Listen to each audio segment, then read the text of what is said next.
Hi schoolmates! Back to school na rin ang ating mga schoolmates sa iba't ibang lugar dito sa bansa. And speaking of pagbabalik, let us all welcome one of the OG schoolmate alumni, Miss OG Donata. Miss Gina Donata.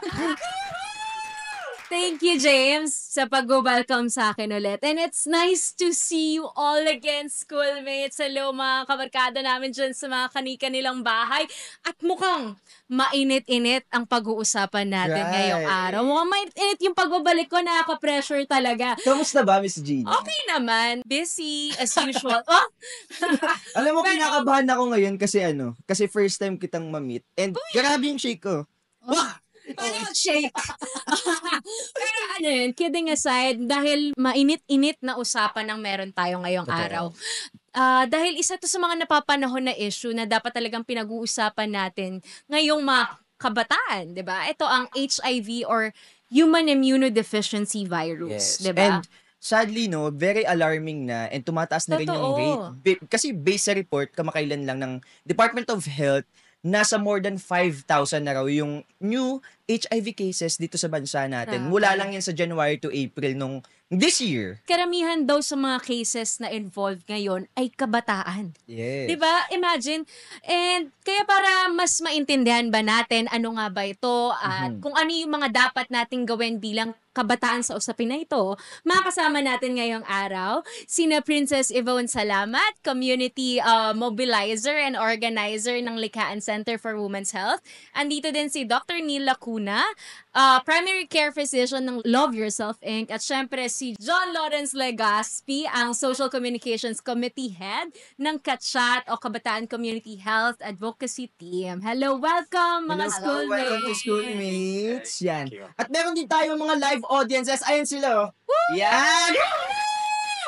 Mga audiences natin from Bulacan State University. Grabe, dinadayo na pala. Yes, oo. Pamantasan ng lungsod ng Valenzuela at Camarines Sur Polytechnic Colleges.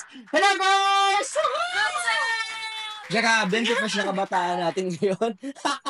So, ngayon, umpisahan natin yung topic natin Sige. today by asking Doc Niels kung ano nga ba yung HIV or Human Immunodeficiency Virus, Doc? HIV is a human immunodeficiency virus. So, it's a virus na pinapababa yung immune system nun. Yung immune system na isang tao.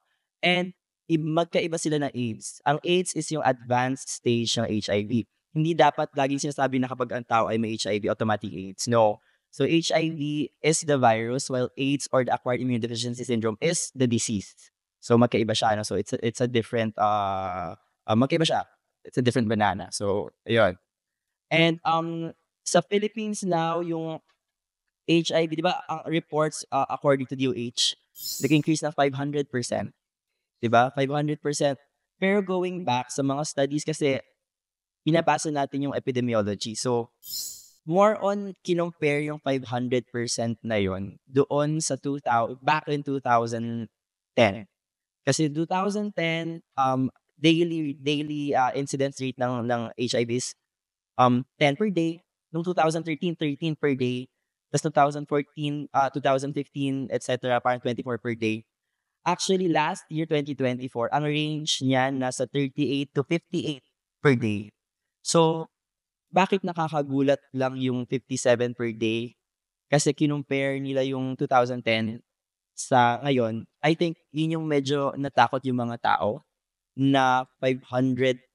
Hindi yan nung last year lang at 500%. No, ano siya, it's more of increasing incidence nung cases HIV. Feeling ko rin na kaya tumataas yung percentage. Is it because marami rin awareness, kaya marami rin nagtitake, marami na rin nagpapatest, kaya alam nila yung status nila ngayon, kaya tumataas yung bilang? Is it because of that? Yes, probably because of that. So it's a double-edged siya, di ba? So parang there's the good and the bad. So good is meaning tumataas yung awareness, dumadami yung testing centers, dumadami yung treatment hubs. Kasi back then naman 2010, 2012, ano lang ba yung mga treatment hubs? Sobrang konti. Hospitals lang yon.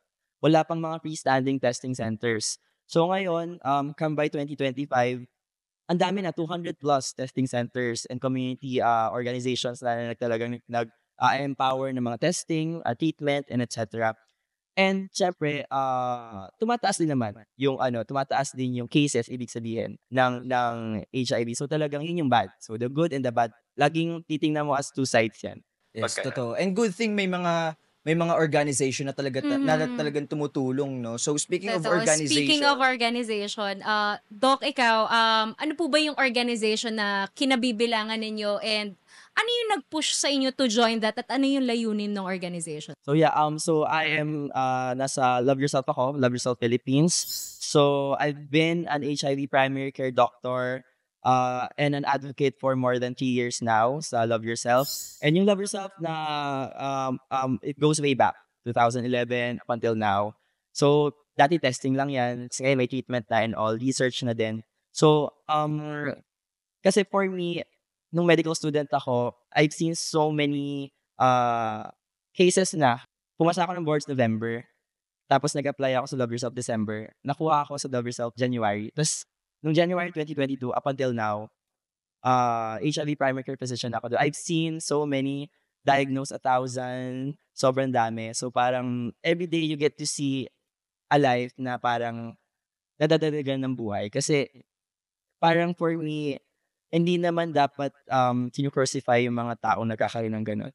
Kasi tao din naman sila. And for all we know, hindi naman nila din ginusto yun. So, might as well magtulong-tulong lang din tayo pag gano'n. I think. totoo. Ikaw naman, Yvonne, ano yung organization ninyo, ano yung goals ninyo, at paano ka napasok sa ganyang work? At paano ka na-motivate para mag-serve sa mga kabataan in terms of that issue? Yeah. So, ayun po, I'm a community mobilizer slash organizer po sa Likhain Center for Women's Health Incorporated. So, it's a non-government organization, non-profit organization po na tumututok no sa pagbibigay ng services, information sa mga kababaihan specifically, lalo na po yung mga nasa urban poor communities. And basically, may tatlo kaming main na pagkilos when it comes to working with the community. First po is yung community education. So, syempre, aside sa pagbibigay ng services, you have to inform and educate po yung mga ginagalawan natin na community. And then, this could be in a form of seminars, focus group discussion, surveys, and even interviews po. And kapag umiikot sa community, daily we do conversate naman talaga with the community na ginagalawan namin. So, second, we have health services. So, since we are a center po, so we provide family planning, STI, HIV treatment, even consultation as little as consultation sa regla ng mga babae na nasa puberty, reproductive age. So, mga ganong services. And then next naman is sa policy advocacy. So, si Likhaan goes a long way back then. Since 90s, no, isa si Likhaan talaga sa nag-push ng reproductive health. Yeah. Reproductive health no. So, isa kami sa mga nakaupo at nag-push na to no, sa national. And then sa local naman, we do talk then with the stakeholders para syempre sa local level is ma-communicate na rin talaga yung demands and needs ng mga kababaihan, especially yung mga nasa urban poor areas. You know what, sobrang ganda talaga ng advocacy ng mga ganitong organization. Lalo na Totoo. pag nagba-branch out sila sa mga iba't ibang lugar. Kasi Oo. alam naman natin, 'di ba, yung mga taong under the silver lining, mahirap sila makakuha ng access with our health lalo na sa bansa natin. And Tsaka good iniisip thing. nila, mahal. Yes, Oo. mahal. So, every time na nagkakasakit sila, takot silang pumuntang ospital kasi nga may Mm. gastos, mahal yung gamot. And with that, sobrang thankful ang bawat isa sa talaga organization sa tumutulong sa mga ganyang klase ng problema dito sa Pilipinas. And Totoo. ikaw Ikaw naman, naman, Lawrence. Lawrence. Si Kachat ay isang youth network na nag-advocate for sexual reproductive health rights.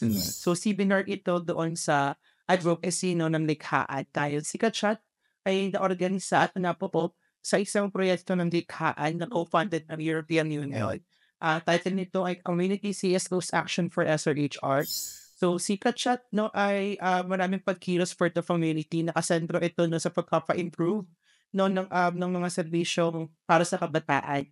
Lalo na sa usapin ng sexuality, sa usapin ng reproductive health, sa usapin ng sexual health, no? Kasi alam natin na ang mga kabataan ay kumbaga nawawala yung kanilang tiwala sa mga health centers natin dahil doon sa stigma discrimination. Right.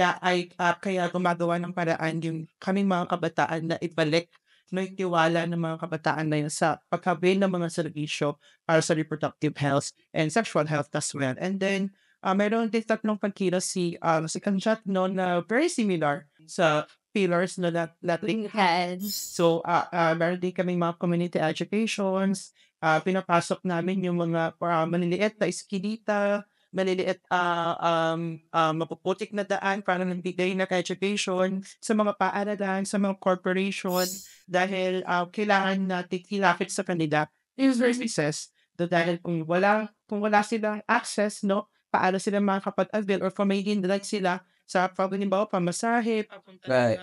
pag-avail ng services, no, kailangan tilapit sa kanila. Pangalawa is yung health services and referral system. So, si health services ay kami, almost 30 plus sa amin ay mga trained and certified community-based HIV screening motivators.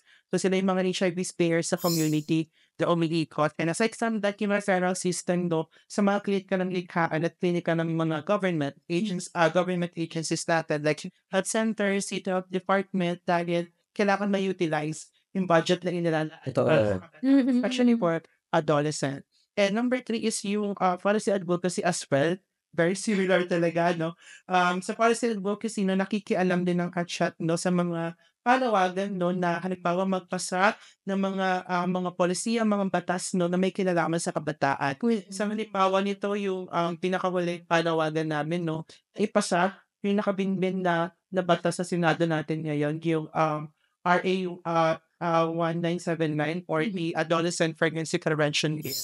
No, na talagang nakikisamlikaan sa mga mobilization, sa mga rallies na talagang ipadinig, no, sa Senado at Kongreso yung kahalagahan ng mga batas na yun. And for local level as well, nakikipag-partnership kami sa LGU, sa mga SKs para ma-utilize nga yung kanilang budget. At kung wala silang mga existing programs for youth, especially for health, ay handa kaming tumulong sa kanila na mag-implement para lapat sa kabataan yun serbisyo.